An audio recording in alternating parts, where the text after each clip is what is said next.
안녕하세요. 지구에서 가장 행복한 의사 김정훈입니다.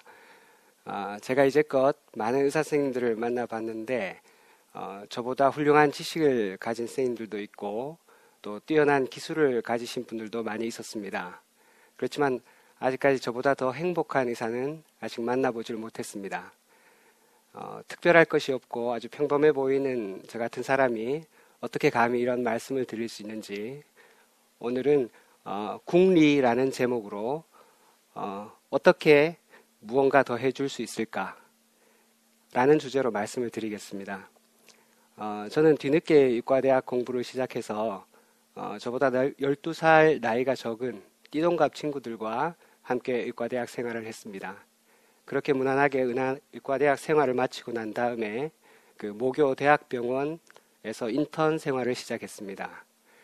인턴 생활을 하는 중에서 가장 힘들었던 점은 말기 암 환자 같은 아주 몸이 쇠약해진 환자분들한테서 동맥피를 뽑는 것이 가장 힘들었었습니다.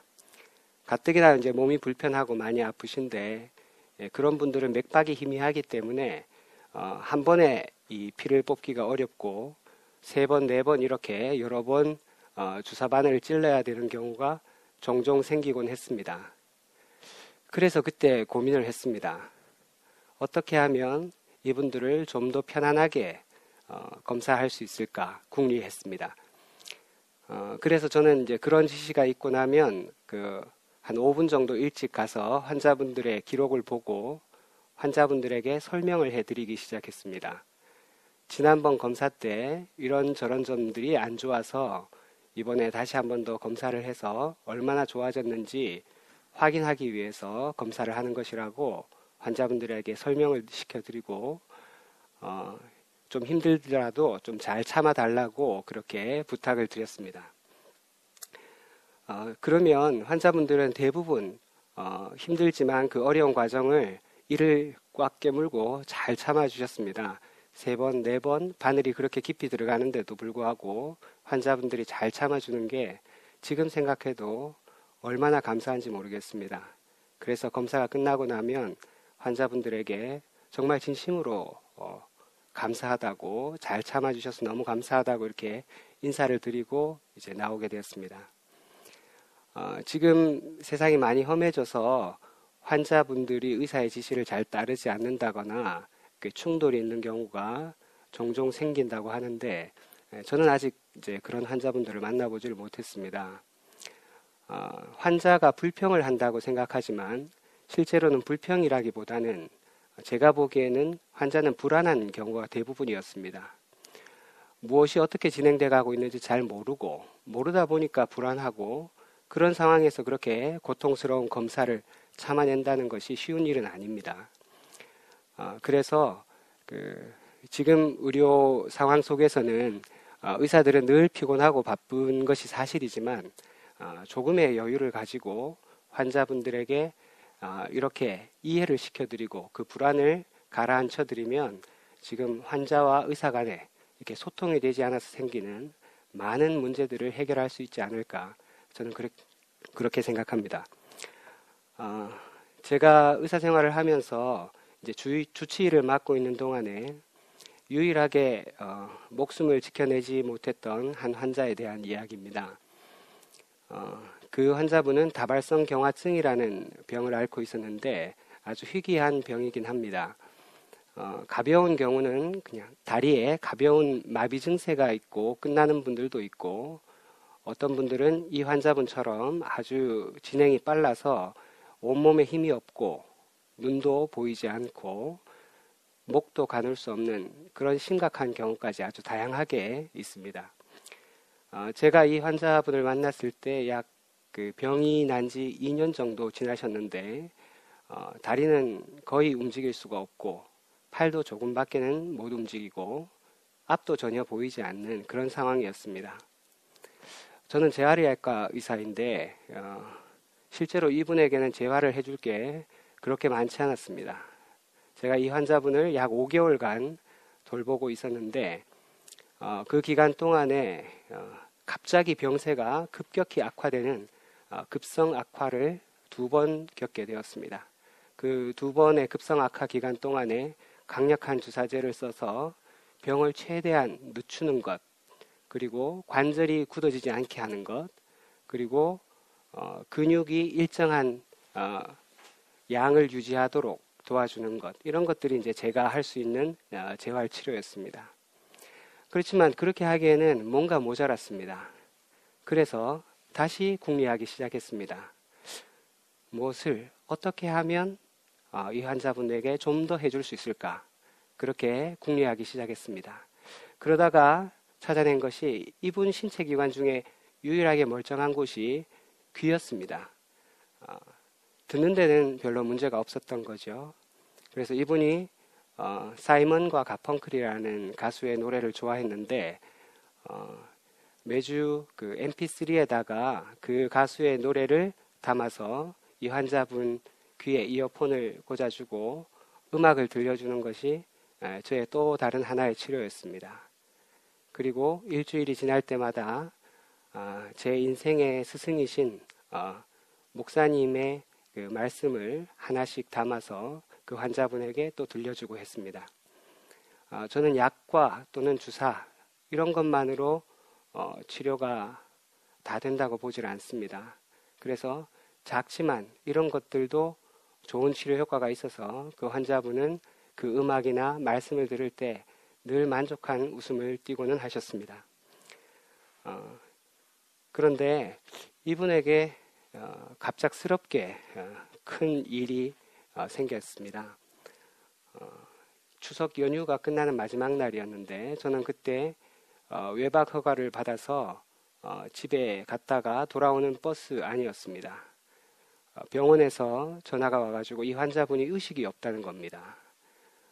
병원에 도착해서 보니까 이 환자분이 밥맛이 없는 상태였는데 환자의 보호자분이 죽을 싸와가지고 이 죽을 먹이다가 그만 죽이 식도로 넘어가지 않고 기도로 넘어가가지고 질식을 하게 된 겁니다. 제 대신 당직을 보고 있던 선생님이 급히 심폐소생술을 했는데 그래도 워낙 뇌 손상이 많이 진행됐던 환자분이기 때문에 결국 의식은 회복하지 못하고 중환자실에 그 인공호흡기에 의존한 채로 마지막 여생 중 한 달은 중환자실에서 기계와 함께 그렇게 보내게 되었습니다. 이분은 제가 주치의를 맡고 있는 동안에 그 두 번이나 그 죽음의 문턱에서 왔다 갔다 했던 분이기 때문에 제게는 환자라기보다는 오히려 전우에 가까웠던 그런 분입니다. 그렇게 소중한 친구를 떠나보내고 나니까 너무 허탈하기도 하고 속상하기도 하고 이제는 더 이상 해줄 것이 없다는 것 때문에 정말 많이 안타까웠습니다. 그래서 다시 궁리하기 시작했습니다. 무언가 이 환자를 위해서 좀 더 해줄 것이 없을까? 그렇게 궁리하던 끝에 저는 그 환자분들의 부모님이 눈에 들어왔습니다. 젊은 딸을 먼저 보낸 그 부모님들의 마음의 상처는 말하지 않아도 너무나 깊을 것이 자명했습니다. 그래서 제가 그 환자에 대한 마지막 치료는 편지를 쓰는 것이었습니다. 젊은 딸을 보내야 했던 그 아픈 상처를 안고 또 남은 여생을 살아가야 하는 그 부모님들에게 위로의 말을 전하고 그 환자분 무덤 앞에서 꼭 읽어달라고 제가 장례식장을 방문해서 편지를 건넨 것이 제가 그 환자를 위해서 할 수 있는 마지막 치료였던 것 같습니다.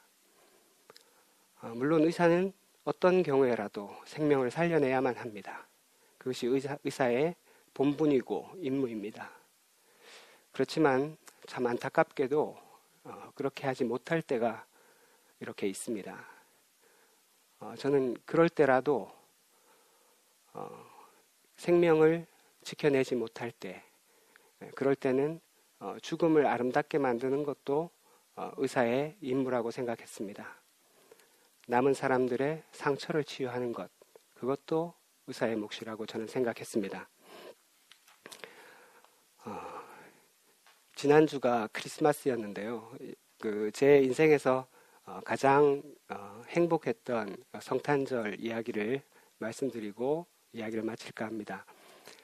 제 인생에서 가장 행복했던 성탄절은 바로 그 환자분을 떠내보낸 전공의 1년차 때 성탄절이었습니다.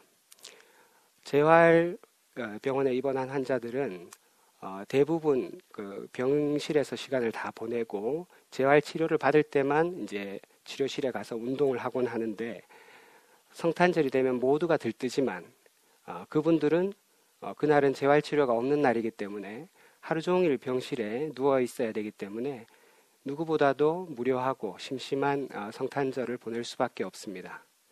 그래서 다시 궁리를 하기 시작했습니다. 어떻게 하면 환자분들에게 뭔가 더 해줄 수 있을까? 이렇게 궁리를 하다 보니까 그 성탄절 당일에는 과장님도 병원에 나오시지 않고 선배님들도 병원에 나오지 않기 때문에 그 큰 재활병동의 의사라고는 저밖에 없었습니다. 그래서 저 혼자 회진을 해야 되는 상황이 되었기 때문에 저 혼자 할 때 가장 행복한 회진을 한번 해보리라고 마음을 먹고 성탄절 전날 환자분들에게 카드를 썼습니다. 제가 맡고 있던 입원 환자가 한 40 내지 50명 정도 되었었는데 밤을 새워서 크리스마스 카드를 쓰면서 내년에는 꼭 지팡이를 떼고 걸어봅시다. 내년에는 콧줄을 빼고 입으로 죽을 한번 먹어봅시다.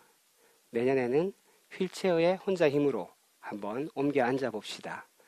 이런 새해의 치료 목표들을 써가면서 환자분들에게 카드를 썼습니다. 그렇게 밤을 새워서 카드를 쓰고 난 다음에 그 카드를 빨간 보따리에 담고 나니까 세상에서 제가 제일 부자가 된 것 같았습니다.